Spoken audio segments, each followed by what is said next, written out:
viewers, very good morning, happy morning to you. இது prime எக்ஸலன்ஸி உங்கள் வாங்க பார்க்கலாம். இதுதாங்க நம்ம வீடு. காலையில் எழுந்திரிச்சிட்டோம் நம்ம 4 o'clockலாம். ஸோ போகணும் பாருங்கள்.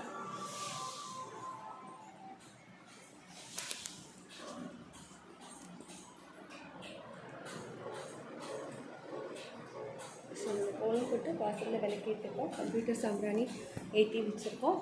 ஸோ இது நம்ம வீடுங்க. பார்த்திங்கன்னா அப்படியே வரோம். பூஜை அறை வந்தோம்னா இன்னைக்கு ரொம்ப விசேஷமான ஐப்பசி பௌர்ணமி. அதற்காக நேற்றே வந்து அம்மா படம்லாம் தொடச்சி புட்டு வச்சு பூ அலங்காரம் எல்லாம் பண்ணியாச்சு. இன்னும் கொஞ்சம் பூ இருக்க பண்ணணும். ஸோ இன்றைக்கி நமக்கு என்ன ஸ்பெஷல்னு பார்த்திங்கன்னா அன்னாபிஷேகம் தாங்க ஸ்பெஷலு. ஸோ அதற்காக தான் நான் இங்கே வந்து ஒரு பவுல் எடுத்து வச்சுருக்கேன். அந்த பவுலில் சிவலிங்கமும் அதில் வந்து நந்தீஸ்வரரும் இருப்பாருங்க. இந்த இது தான் சரியாக தரல, இங்கே பாருங்கள். ஸோ இதை தான் நான் வச்சுருக்கேங்க. ஸோ நந்தியும் சிவலிங்கமும். ஸோ இது அபிஷேகத்துக்காக நான் எடுத்து வச்சுருக்கேன். இப்போ வந்து அன்னாபிஷேகன்றனால ரைஸ் வச்சுருக்கேன். ரைஸ் ஆனவனே இங்கே வந்து அன்னாபிஷேகம் பண்ணணும். இந்த நெக்லஸ் பார்த்திங்கன்னா உங்கள்கிட்ட காமிக்கிறதுக்காக நான் கொடுத்துருக்கேங்க. இந்த நெக்லஸ் வந்து வெறும் வரப்போம்னா கல்யாண் ஜுவல்லர்ஸில் நான் ஆன்லைனில் வாங்கினேங்க. சரிங்களா? ஸோ ஏதாவது ஒரு ஃபங்க்ஷன்னா சிம்பிளாக இருக்கும், வெயிட்லெஸ்ஸாக இருக்கும், பட் வியர் பண்ணிக்கலாம் அப்படின்றதுக்காக தாங்க. நல்லா இருக்கும். பட் இந்த ட்ரெஸ்ஸுக்கு இது காஸ்ட்யூம் கிடையாது, நான் உங்களுக்கு மாற்றுறேன். அதுக்கப்புறம் இது பார்த்திங்கன்னா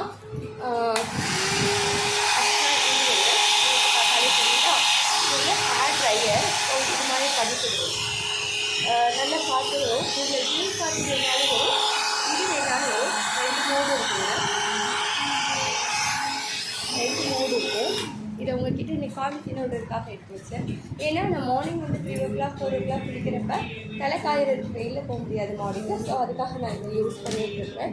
ரொம்ப ரொம்ப ரொம்ப கோர்ஸ் கம்மி தாங்க, பட் ரொம்ப பர்ஃபெக்டாக இருக்கு, நல்லாவே இருக்குங்க. ஸோ இப்போ நம்ம அன்னாபிஷேகம்னா என்ன, எந்தெந்த நேரத்துலலாம் நம்ம செய்யலாம். இன்னைக்கு பார்த்தீங்கன்னா பௌர்ணமி.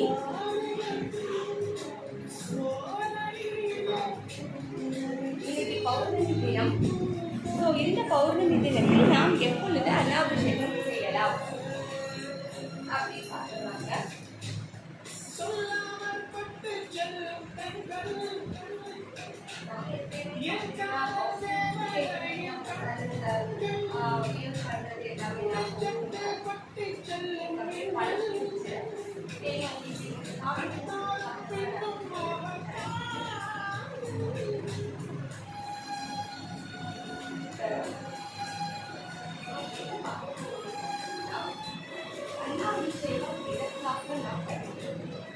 சிவனுக்கு ஒரு நெய்வேத்தியம், ஒரு பிரசாதம் எடுத்து வச்சுங்க.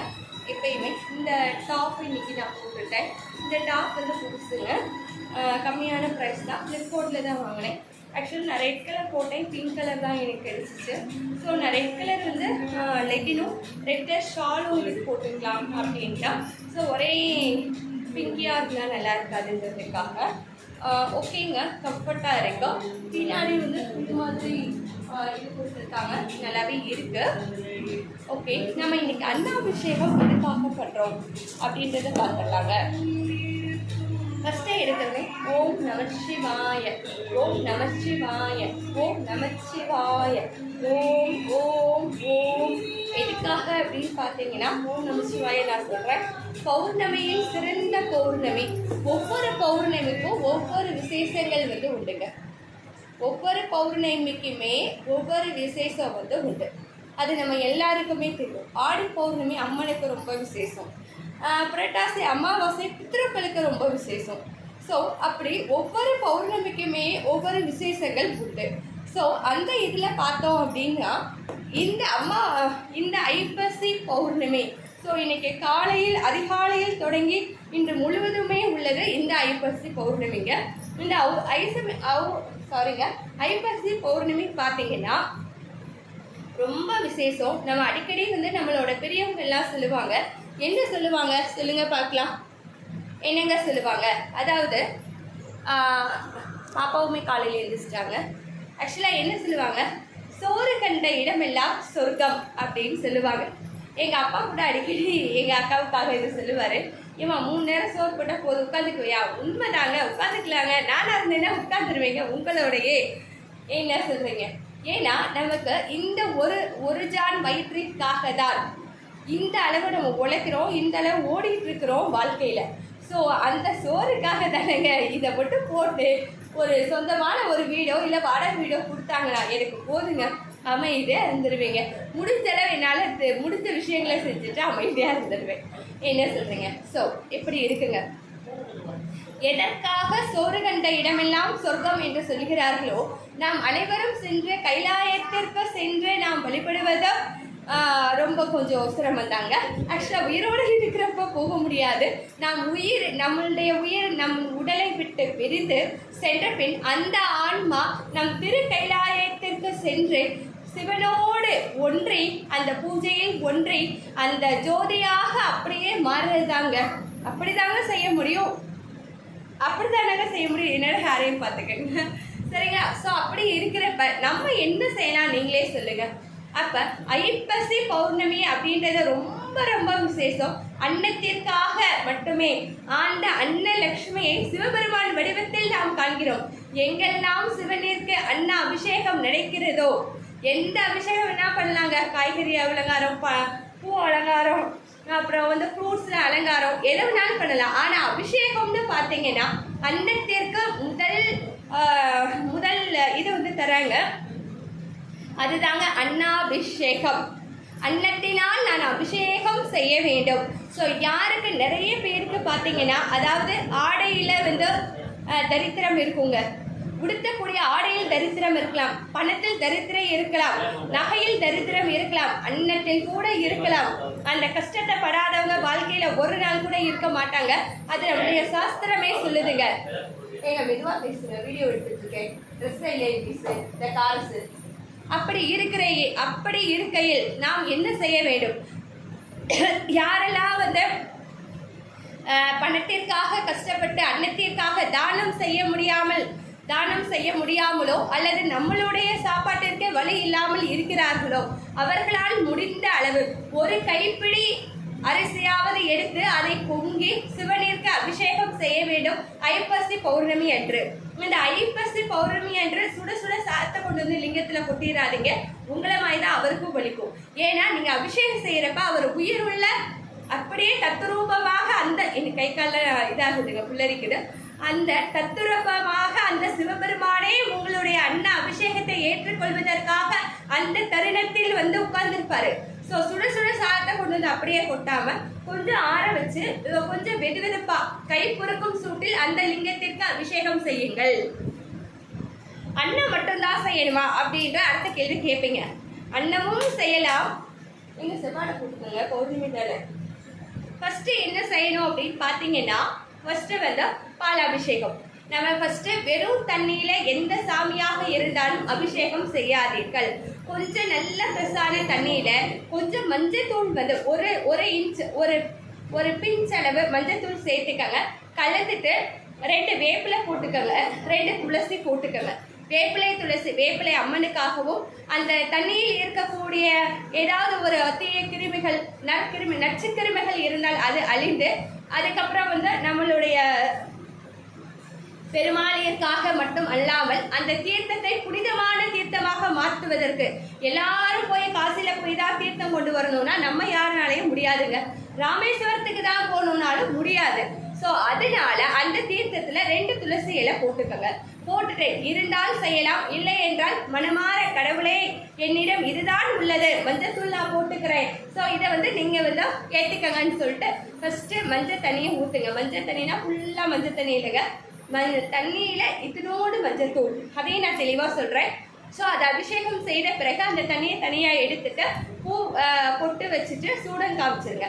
அதுக்கப்புறம் பாலாபிஷேகம், தயிர் அபிஷேகம், தேன் அபிஷேகம், இளநீர் அபிஷேகம், அதுக்கப்புறம் நெய் அபிஷேகம், நல்லெண்ணெய் அபிஷேகம். நேற்று வீடியோலையும் நான் சொன்னேன், இன்னைக்கும் நான் சொல்றேங்க. நல்லெண்ணெய் அபிஷேகம் எதுக்காக நான் செய்யறோம்னு பார்த்தீங்கன்னா, நல்லெண்ணெயில நல்ல எண்ணெய், சரிங்களா? அதாவது அந்த எண்ணெயில் என்ன இருக்குன்னு பார்த்தீங்கன்னா கடனை முறிக்கக்கூடிய ஒரு தன்மை உள்ளதால் தான் பித்ருக்களுக்கு, அதாவது 11ஆம் நாள் விளக்கு போடுறப்ப பெருமாள் கோயிலில் போய் விளக்கு போடுங்கன்னு சொல்லுவாங்க. அப்போ நல்லெண்ணெய் ஊற்றி தீபம் ஏற்றுங்கள்னு சொல்லுவாங்க. அதை விட சிலர்லாம் ஏதோ ஒரு இதில் இறந்துருந்தாங்கன்னா அவங்களுக்கு இத்தனை நாள் நல்லெண்ணெயில் முகம் பார்க்க வேண்டும் அப்படின்னு சொல்லுவாங்க. ஸோ அப்படி சொல்கிறப்ப இது மாதிரியான நல்லெண்ணெய், இது நல்லெண்ணெய் நல்ல விஷயங்களுக்காகவே பயன்படுத்தப்படுகிறதால் இதை நல்ல எண்ணெய் என்று நாம் கூறுகிறோம் அப்படின்னு நான் நினைக்கிறேங்க. என்னன்றீங்க? அப்படி இல்லைன்னா கமெண்ட்ஸில் நீங்கள் எனக்கு விளக்கத்தை கொடுங்க. அப்படியே பார்க்குறோங்க. ஸோ நல்லெண்ணெய் அபிஷேகம் நம்ம கிட்ட இருக்கக்கூடிய 5 விதமான வாசனை திரவியங்களை இட்டு நாம் அபிஷேகம் செய்கிறோம். ஒவ்வொரு தடவையும் நாம் என்ன பண்ணணும்னா, ஒரு பால் அபிஷேகம் முடிஞ்சவொடனே அந்த மஞ்சத்தூள் தண்ணியை கொஞ்சோடு ஊற்றுறீங்க, அதுக்கடுத்து தீர்த்தத்தை ஊற்றுறீங்க, அதுக்கப்புறம் அடுத்த அபிஷேகம், இப்படி 5 அபிஷேகங்கள் வரிசைகரமாக நாம் செய்து முடித்த பிறகு பச்சரிசி இருந்தால் தாராளமாக பச்சரிசியில் கூட அபிஷேகம் செய்யலாம். அது பிரதோஷத்து அன்னைக்கு ரொம்ப நல்லதுங்க. ஸோ அதுக்கப்புறம் இதெல்லாமே நம்ம பண்ணியாச்சு. ஸோ இதுக்கப்புறம் நம்ம என்ன பண்ண போகிறோம்னா, ஸோ நானுமே சாப்பாடு அடுப்பில் வச்சுருக்கேன், உலை வச்சுட்டேன். ஸோ சாதம் ஆனவனே லிங்கத்திற்காக அண்ணா அபிஷேகம் நாம் செய்கிறோம். அந்த அண்ணா அபிஷேகம் செய்யும் பொழுது, கடவுளே இந்த அன்னதானத்தை நீ என்னிடம் ஏற்றுக்கொள். எப்பொழுதுமே அன்னதானம் மித்தவங்களுக்காக செய்வோம், பூஜை அறையில் வச்சு படைத்த ஒரு கோயிலில் வச்சு படைத்துட்டு அடுத்தவங்களுக்கு தான் நம்ம செய்வோம். ஆனால் இன்றே நாம் என்னிடம் இல்லாத ஒரு பொருளை உனக்கு தானமாக கொடுக்கிறேன். ஸ்வர்ண தானம் பண்ணலாம், இரத்த தானம் பண்ணலாம், எத்தனையோ தானங்கள் இருக்குங்க. போதும் அப்படின்ற சொல்கிற ஒரே தானம் என்னன்னு பார்த்தீங்கன்னா அன்னதானங்க தாங்க. அதனால நான் வயிறு நிமிடிச்சுப்பா, இதுக்கு மேலே சாப்பிட முடியாது, ரொம்ப சந்தோஷம்ப்பா அப்படின்னு நம்ம சொல்கிற ஒரே இடம் இந்த ஒரு இடம் தாங்க. இந்த முழு உடம்புலையே எனக்கு போதும்னு சொல்கிறது இந்த ஒரு இடம் தான். எனக்கு நெக்லஸ் கேட்கும், செயின் கேட்கும், அட்டியம் கேட்கும், எல்லாமே கேட்கும். காதல் இங்கே கேட்கும், இங்கே கேட்கும், இங்கே கேட்கும், கழுத்தில் கையில் அதே மாதிரி தாங்க. இது மாதிரியெல்லாம் இருக்கும் பொழுது நாம் அன்னாபிஷேகத்தை சிறப்புற செய்து கடைசியில் அந்த அன்னம் 3 மணி நேரமாவது சிவலிங்கத்தில் அப்படியே இருக்க வேண்டும். கொஞ்சமாக நீங்கள் சாதம் வச்சுருக்கீங்கன்னா அதை எடுத்து காக்காவுக்கோ குருவிக்கோ படையெல்லாம் வச்சுருங்க. நிறைய சாதம் நீங்கள் அன்னதானத்திற்காகவே இட்டிருக்கீர்கள், பெரிய தாம்பாளம் எடுத்துக்கங்க. தாம்பாளத்தில் சிவபெருமானை நிறுத்தி ஒரு வாழை இலை போட்டு வாழை இலையில் அமர்த்தி அந்த அன்னா அபிஷேகத்தை செய்த பிறகு நல்ல அழகா பூவால அலங்காரம் பண்ணுங்க.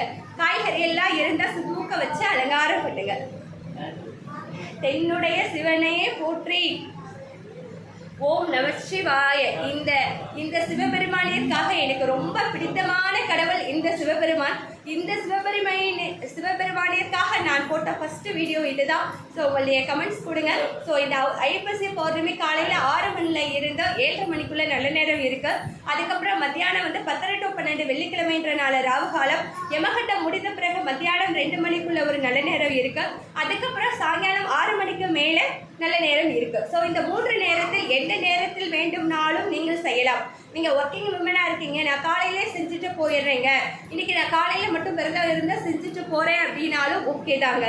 சப்போஸ் அப்படி இல்லை, என்னால் முடியாது, விரதங்கள் இருக்க முடியாது, அன்னாபிஷேகம் செய்து விட்டு நான் கிளம்புறேனாலும் சரிதான். ஸோ நம்ம செஞ்சதுக்கப்புறம் அந்த சாதம் 2 அல்லது 3 மணி நேரம் குறைந்தது லிங்கத்தில் அப்படியே இருக்க வேண்டும். அது அந்த அருட்தன்மையை பெற்றே இருக்கும் அந்த சாதம் பார்த்தீங்கன்னா. அதுக்கப்புறம் அதை லெமன் ரைஸாவோ தயிர் சாதமாவோ செஞ்சு நீங்கள் மித்த எல்லாருக்கும் நேகம் செய்யலாம். ஸோ நான் என்னுடைய முழு முதற் கடவுளான சிவபெருமானை இந்த வாய்ப்பு கொடுத்தமைக்கு நன்றி கூறுகிறேன். மனமாற என்னுடைய உளமாற நன்றிகள்.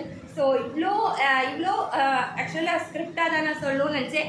ஆக்சுவலாக 20 நிமிஷம் ஆகிடுச்சுங்க. ஸோ இதை நான் ஷார்ட்ஸ்லேயும் நான் போட்டுடுறேன். அனாபிஷேகம் செய்யுங்க.